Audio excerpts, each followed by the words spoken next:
They called her useless, a woman in a wheelchair, forgotten and dismissed by the world. But one snowy night, inside a crowded supermarket, when everyone else froze in fear, she lifted a rifle and outshot the police. What happened next stunned an entire town and proved that true strength never dies. This is a story you don't want to miss. And if stories of courage, sacrifice, and heart speak to you, hit subscribe to The Heart Listens, where every story reminds us that the human spirit is stronger than any battle. The snow was falling heavy that night, thick flakes swirling under the pale glow of the streetlights. The town's main supermarket glowed like a beacon against the winter dark, its glass doors sliding open and shut with the steady rhythm of shoppers rushing in from the cold. Carts squeaked over tiled floors, bags rustled, and the low hum of chatter and Christmas music filled the air. Families argued over which cereal to buy, kids tugged at their mothers' coats, and couples compared prices on frozen turkeys. Among them rolled a woman in her mid-30s, her blonde hair falling loose over the collar of a short wool coat. She was dressed neatly, a long skirt draped across her knees, hiding the chair that carried her. Her name was Claire Reynolds. To most, she looked like any other woman shopping late in the evening, except for the quiet determination in her eyes, a look that had once belonged to a soldier but was now buried beneath years of silence. Claire guided her wheelchair carefully down the crowded aisle, her gloved hands pushing gently at the rims. Her basket sat on her lap, nearly full. Pasta, rice, a jar of peanut butter, and a couple of apples tucked into the corner. She stopped in front of a shelf lined with canned goods and tilted her head back. The tomato sauce she wanted sat just out of reach, perched on the top shelf. She stretched her arm upward, fingers brushing against the cold metal rim of the can, but it tipped back instead of forward, wobbling out of reach. A group of teenagers stood nearby, their laughter already loud enough to turn heads. One of them, a tall boy in a hoodie, nudged his friend when he saw her struggling. "Look at this," he snickered, his voice carrying across the aisle. "She's trying to climb a mountain she'll never get to." Another burst out laughing. "Hey, don't fall off that thing," he said, mimicking the spin of wheelchair wheels with his hands. Claire froze for a moment, her arm still raised, then slowly lowered it. She didn't look at them, didn't respond. The years had taught her silence. The words didn't sting any less, but she'd learned that replying only fed them. She tried again to stretch for the can, her arm trembling slightly with the effort. A store employee pushing a cart of restocks stopped nearby. He was young, maybe 19, with earbuds dangling from his collar. He noticed her reaching, saw the teens laughing, and instead of stepping in, he leaned toward his coworker and whispered, just loud enough for Claire to hear. "Why does someone like that even bother? She should just get help at home. Out here she's useless." The word cut through the aisle like a blade. Useless. Claire's hand dropped into her lap. For a second, the world seemed to shrink to the sound of that one word, echoing in her chest. She'd heard it before, from strangers, from so-called friends, even from herself during the hardest nights. She pressed her lips together, keeping her face calm, though her pulse thudded in her ears. Finally, a kind older woman stepped forward, plucked the can from the shelf, and placed it gently in Claire's basket. "Here you go, dear," she said warmly, giving the teens a sharp look. They quieted, at least for the moment, but Claire felt their eyes still on her. She forced a smile and nodded. "Thank you." The older woman patted her shoulder and moved on. Claire wheeled herself away, her basket heavier than before. Not from the food, but from the weight of their stares, their words. She rolled into the next aisle, trying to focus on the list in her mind, but everywhere she turned, it seemed the air carried fragments of whispers. "She's a burden. Why doesn't she stay home? Poor thing. Useless." Her hands tightened on the wheels. Once, those hands had held a rifle steady under fire. Once, her legs had carried her across deserts and mountains. Once, her name had been spoken with respect, with fear even. But here, in the fluorescent light of a suburban supermarket, she was just another woman people looked down on. She stopped near the front of the store, taking a long breath, trying to steady herself.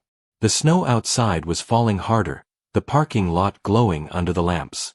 Shoppers hurried in with their collars up, stamping their boots. For a moment, Claire thought about leaving. She had enough in her basket already. Maybe it was better not to be here. And then the sound shattered the night.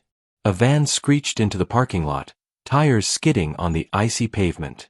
Its doors burst open, and 5 masked men jumped out, rifles glinting under the lights. Shouts erupted as they stormed toward the entrance, their boots pounding on the wet ground. One fired a round into the air, the crack of it echoing off the buildings. The sliding glass doors hissed open, and chaos flooded the store. Shoppers screamed, carts clattered, children wailed as the masked men stormed inside, waving their weapons. "On the ground!" one shouted, his voice raw and violent. "Everyone on the ground now!" People dropped instantly, hands over their heads, bodies trembling. The teens who had mocked Claire earlier scrambled, knocking over displays in their rush to hide. The young employee dove behind the counter. Claire sat frozen in her chair, her basket still on her lap. One of the gunmen caught sight of her and sneered, his mask barely covering the contempt on his face. "Well, well," he said, pointing his weapon at her. "What are you gonna do, huh? Roll away." The crowd pressed their faces into the cold floor, too terrified to speak. Claire looked at him, her chest rising and falling slowly. She didn't answer. Not yet. Because deep inside her, beneath the sting of words and the years of silence, something old and dangerous was beginning to stir. The crack of gunfire still echoed in the aisles when the robbers fanned out, their boots striking the tiled floor with heavy thuds. Shoppers lay flat on their stomachs, faces pressed into the ground, some crying quietly, others holding on to their children. The Christmas music that had played minutes earlier was still looping faintly in the background, a cheery jingle clashing horribly with the sharp shouts and loaded threats.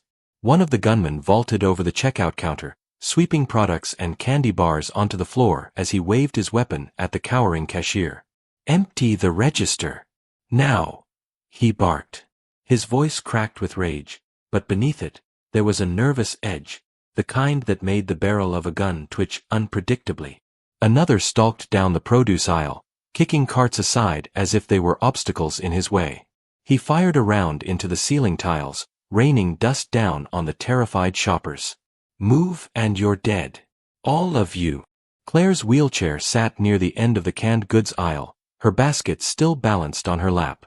Her breath steamed in the cold air drifting through the broken door. She could feel the heat of a gunman's stare on her. The one who had singled her out stepped closer, his rifle aimed lazily at her chest. "Didn't I tell you to get on the ground like everybody else?" he snarled.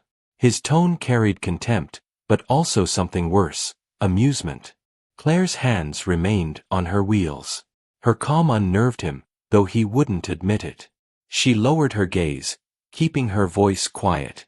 "I can't." For a moment, he laughed, a short, cruel sound that bounced off the shelves. "That's right. You can't." He leaned down, inches from her face, the barrel of his rifle brushing her shoulder. "So you sit there and watch while we clean this place out. Useless, huh? You won't even make a good hostage." The word hit again, useless. It should have made her flinch. It should have broken her. Instead, something inside Claire's chest shifted, like a door creaking open that had long been sealed shut. Her eyes flicked once, briefly, toward the sporting goods section at the far end of the store. The robber didn't notice. He straightened, shouting over his shoulder. "Boss, we got cameras everywhere in here. We should." "Shut up and do your job," the leader snapped from the front of the store, shoving bags of cash toward one of his men. Shoppers whimpered. A mother whispered desperately to her son to keep his eyes closed. The older woman who had helped Claire earlier was trembling on the floor nearby, her fingers clenched around her rosary beads. Claire's hands tightened on her wheels. She lowered her voice, speaking so softly it barely carried. "You don't know who you're pointing that gun at." The robber snorted. "Oh yeah. And who are you, princess?" Her eyes lifted, calm and steady.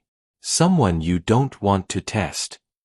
For a beat, they stared at each other.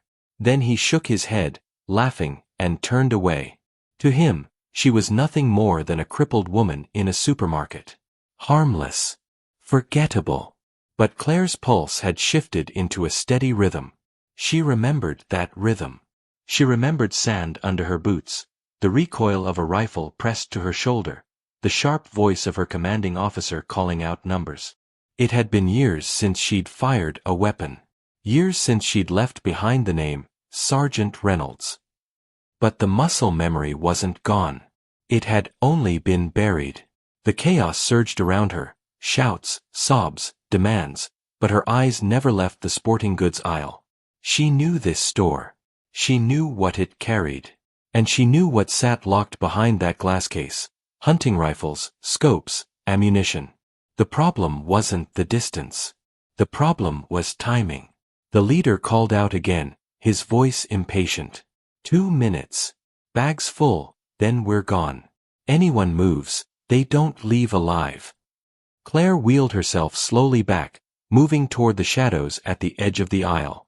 Shoppers pressed to the floor glanced up at her, confusion in their eyes.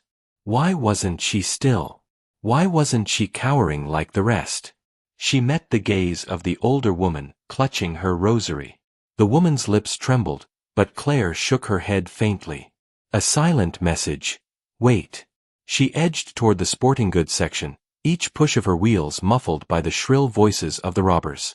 Every muscle in her arms hummed with restraint. She knew the risk. She knew that one wrong movement could mean bullets tearing through her before she ever reached it. But she also knew something else, the way the robbers' hands trembled. They weren't trained. They were loud, reckless, unpredictable. Dangerous, yes, but sloppy. And sloppy men with guns were always the most dangerous to civilians. Claire reached the glass case. She didn't hesitate. With one sharp motion, she drove the metal rim of her wheel into the glass, shattering it in a spray of shards. The crash echoed like thunder. Heads whipped around. Shouts erupted. What the hell? Claire's hands moved faster than most would believe possible. She gripped the nearest rifle, snapped open the box of rounds, and with a precision that belonged to another life, loaded the weapon. The sound of the bolt sliding into place cracked through the chaos like lightning. Every robber froze. The leader whipped around from the registers, eyes widening at the sight of a woman in a wheelchair aiming a rifle with deadly calm. "You've got to be kidding me," he muttered. Shoppers gasped. Some couldn't believe what they were seeing. Others, especially those who had mocked her earlier, stared with their mouths open. Claire didn't raise her voice. She didn't need to. Her words were steady, sharp, and cut through the fear like steel. "The first one of you who takes a step, I drop." For a moment, the entire store was frozen. The robbers exchanged uncertain glances. Their confidence wavered. They had expected easy prey, a room full of terrified civilians. They hadn't expected her. The leader snarled, trying to recover. "You think you're some kind of hero, huh? You're one cripple with a gun. You can't stop us all." Claire's eyes locked onto his, unwavering. "Try me." The room held its breath. The snow outside kept falling, the storm deepening. Inside, the supermarket had transformed into a battlefield. And for the first time that night, Claire Reynolds wasn't the helpless woman in a wheelchair.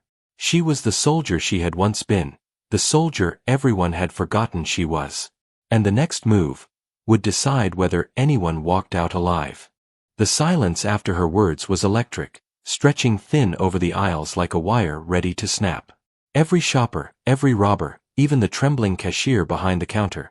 No one dared to breathe too loud. The fluorescent lights buzzed faintly above, a strange, mocking contrast to the deadly stillness below. Claire's rifle stayed level, steady as a drawn bow. Her arms didn't shake. Her breathing didn't falter. She held her chair angled, knees locked under the belt strap, wheels braced against the shelves behind her. To anyone watching, she was immovable, rooted like stone. But inside, every nerve was alive, humming with the discipline of years she had tried to bury. The leader sneered, trying to mask his hesitation. He raised his own weapon, a cheap AK clone, and barked, "She's bluffing. Drop her now. But none of his men moved. Their confidence had drained with the sound of the bolt slamming shut in her rifle. They shifted nervously, eyes darting between her weapon and the trembling civilians on the floor. Claire's eyes flicked briefly toward the nearest robber, a lanky man gripping his pistol too tight. She noted the angle of his stance, the twitch in his finger, the way his chest rose too fast. Untrained. Scared. A dangerous mix. Think carefully, Claire said, her tone calm, almost instructive. You shoot me, you won't make it out. Not one of you. You want to test that theory, fine. But you'll regret it before you hit the ground. The lanky one flinched, looking at his leader for guidance. The leader's jaw tightened. He fired a warning shot into the ceiling, sending tiles raining down. Shoppers screamed, covering their heads. You think you're in control, he spat, pointing his rifle at her. This isn't your fight, lady. Put the gun down, or I'll put you down. Claire's eyes never wavered. Her voice dropped, low and sharp. You don't give the orders here. Not anymore. The way she said it froze him. For just a second, her words carried the unmistakable authority of someone who had commanded before. Someone who had stared men like him down in far darker places than a suburban supermarket. Boss. One of the younger robbers muttered uneasily. She's not joking. The leader turned on him, snarling. Shut up. His voice cracked, betraying fear he couldn't hide. Claire seized the moment. With a practiced motion, she shifted her chair slightly, using the end cap of the aisle for cover, her rifle still aimed dead center on the leader. Her tone was surgical, slicing through the chaos. You've already lost. You just don't know it yet. Her words rattled the robbers, but it was her presence that unnerved them more.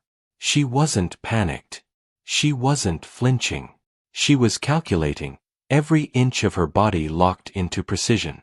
A small voice broke through the silence. The little boy, no older than 7, who had been crying into his mother's coat, lifted his head. His eyes, red and wet, fixed on Claire. He whispered, almost to himself. She's not scared. The words rippled through the air like a spark. Even the hostages felt it, the shift, the sudden knowledge that the balance of power had tilted. The leader realized it too. His pride burned hotter than his fear, and that made him reckless. He barked to his men. Circle her. Don't let her get a shot. They began to move, spreading out, but their footsteps were hesitant. Claire tracked the closest one with her barrel, forcing him to freeze in his tracks. Don't, she warned. The single word was a command, sharper than the crack of gunfire. He froze, sweat dripping down his brow. For a moment, no one moved. The whole store seemed to hold its breath. Outside, snow flurries beat softly against the shattered glass door, muffled and strange in contrast to the tension inside. Then the leader made his mistake. He lunged forward, swinging his rifle toward her in one sudden motion. Claire's training snapped into place. Her body moved before thought could catch up. The rifle barked once. The recoil slammed against her shoulder, familiar and grounding. The leader's weapon flew from his hands as the round punched through his forearm. He screamed, collapsing against the checkout counter, clutching his arm as blood splattered across the conveyor belt. Chaos erupted. Shoppers shrieked, ducking lower. The robbers shouted in panic, half raising their guns, half stumbling back. The sound of that one shot shattered whatever false confidence they had left. Claire's rifle swept to the next man before the leader even hit the floor. Drop it, she barked. The command carried the weight of a drill sergeant on a battlefield. Instinct took over. The younger robber's pistol clattered to the floor as his hands shot up. The others hesitated, caught between fear and loyalty. Claire's eyes burned into them, steady as stone. Weapons. Down. Now. The hostages watched in stunned silence. The woman with the rosary whispered a prayer under her breath, but her eyes never left Claire. One of the robbers cracked, tossing his gun to the ground and bolting toward the door. Claire didn't stop him. She let him run, her rifle trained on the others. The leader, writhing in pain, spat curses through clenched teeth. "She's nothing. Finish her. What are you waiting for?" But his men weren't listening anymore.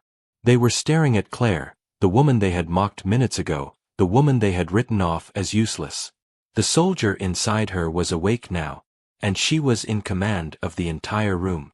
Claire's voice cut through the confusion, steady and unrelenting. "This ends one way. You walk out in cuffs, or you don't walk out at all. Decide." The robbers faltered. Their breaths came heavy, their eyes wide. The truth was dawning on them. She wasn't bluffing. She had the precision, the calm, the eyes of someone who had been here before. And for the first time since they had stormed the supermarket, the fear shifted. It was no longer in the shoppers. It was in them. The standoff stretched on, seconds feeling like lifetimes. And as the snow piled higher outside and sirens began to wail faintly in the distance, every soul in that supermarket knew one thing for certain: the woman in the wheelchair wasn't finished yet.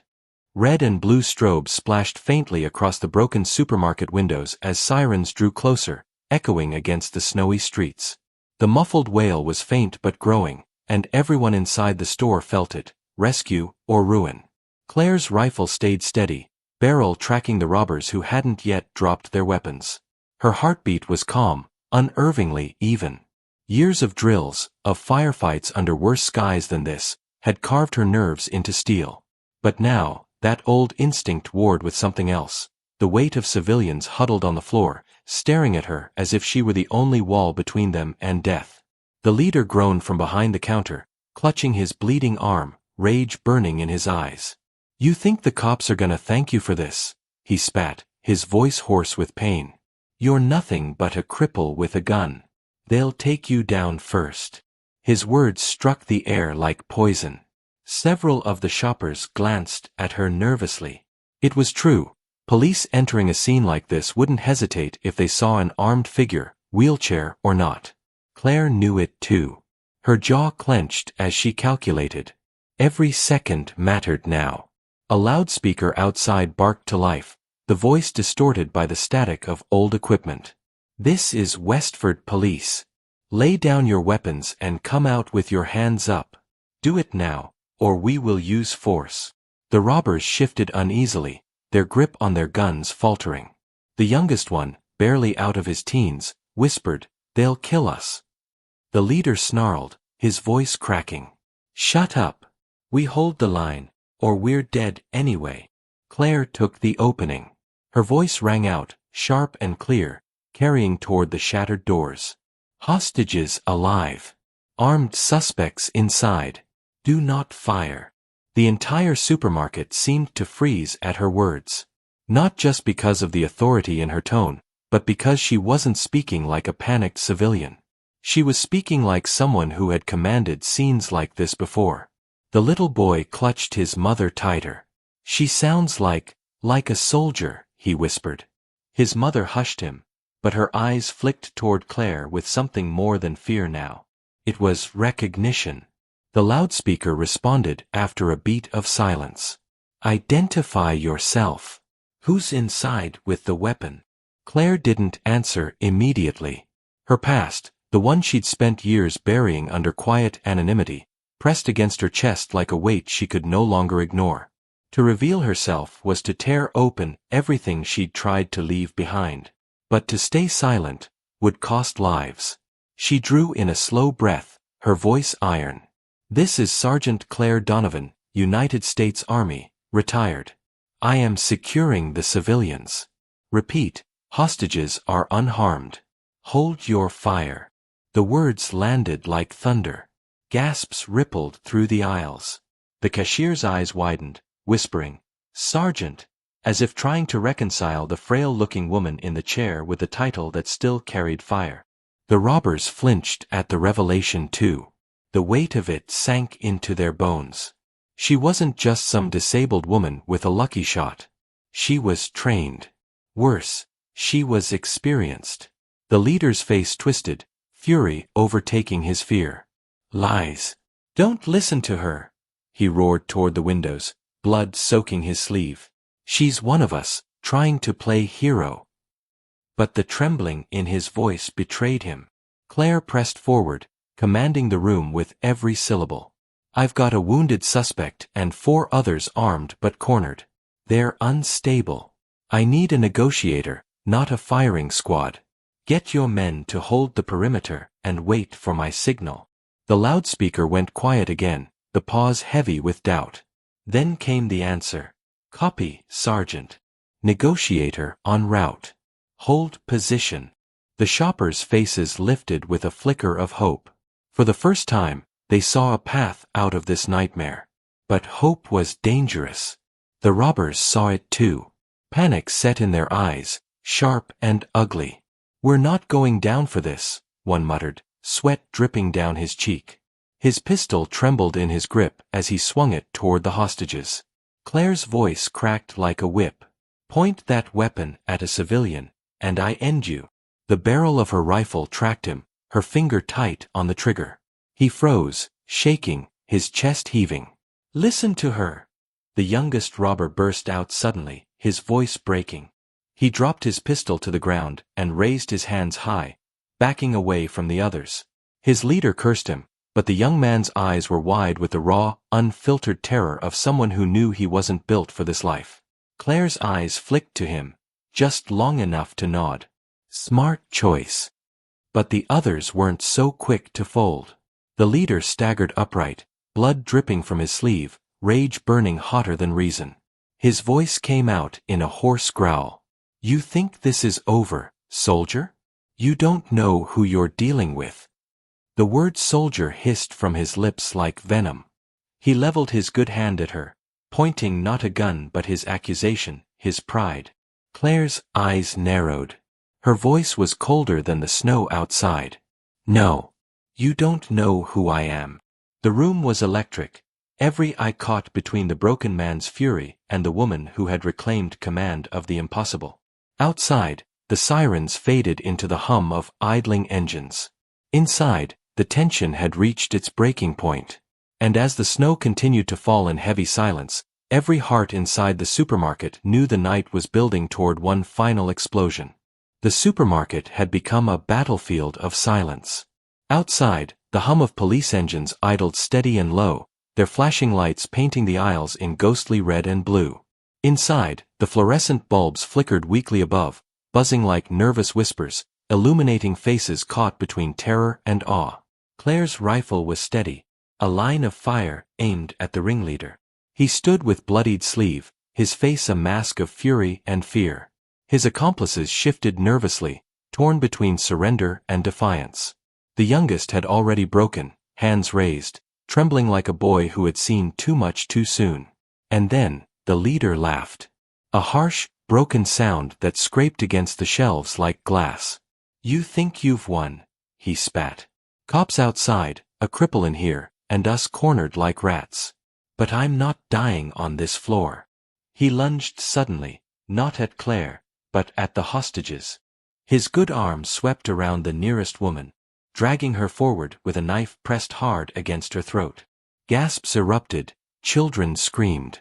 The blade gleamed under the harsh lights, cold and merciless. The mother of the little boy clutched her son to her chest, eyes wide with horror. The air was thick with the sharp metallic scent of blood, fear, and snow drifting in from the shattered glass doors.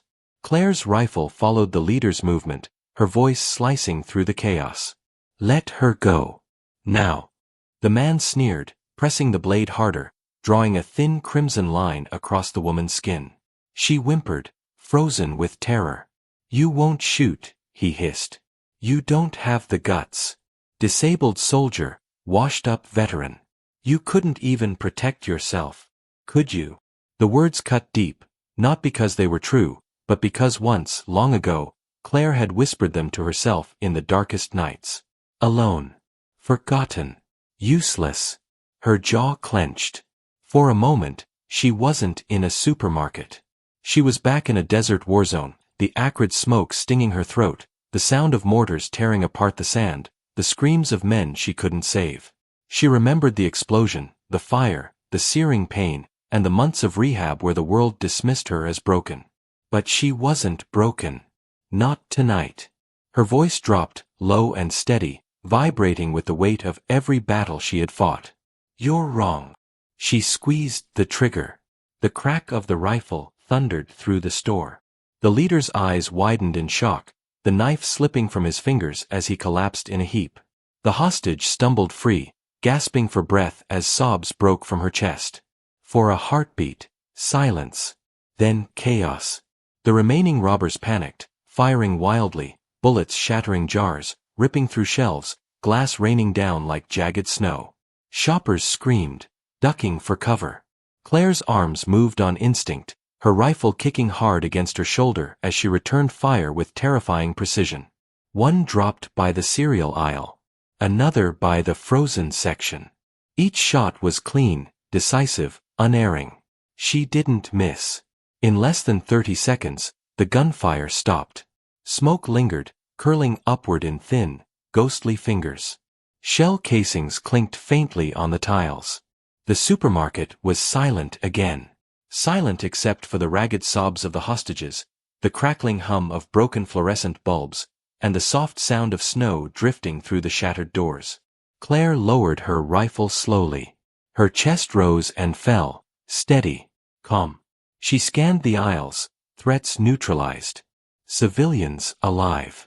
Mission complete. The little boy peeked over his mother's arms, his wide eyes fixed on her. "Mom, she saved us," he whispered, awe spilling from his voice. And for the first time in years, Claire allowed herself to look into someone's eyes without shame.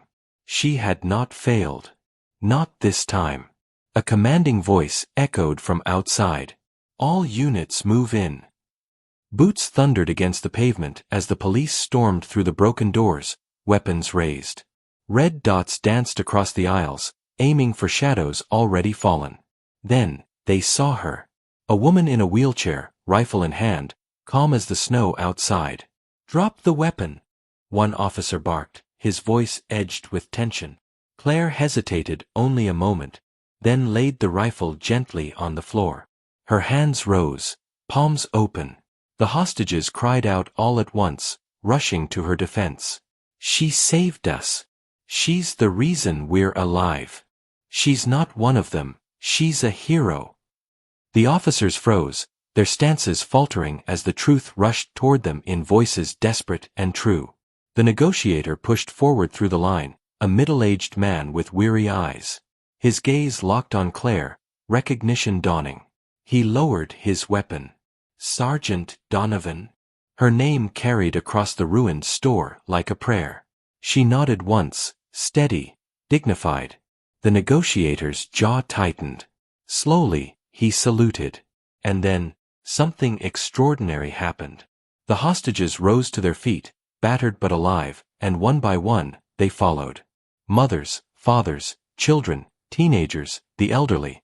Every one of them lifted their trembling hands in salute to the woman who had stood between them and death. Claire's breath caught in her throat.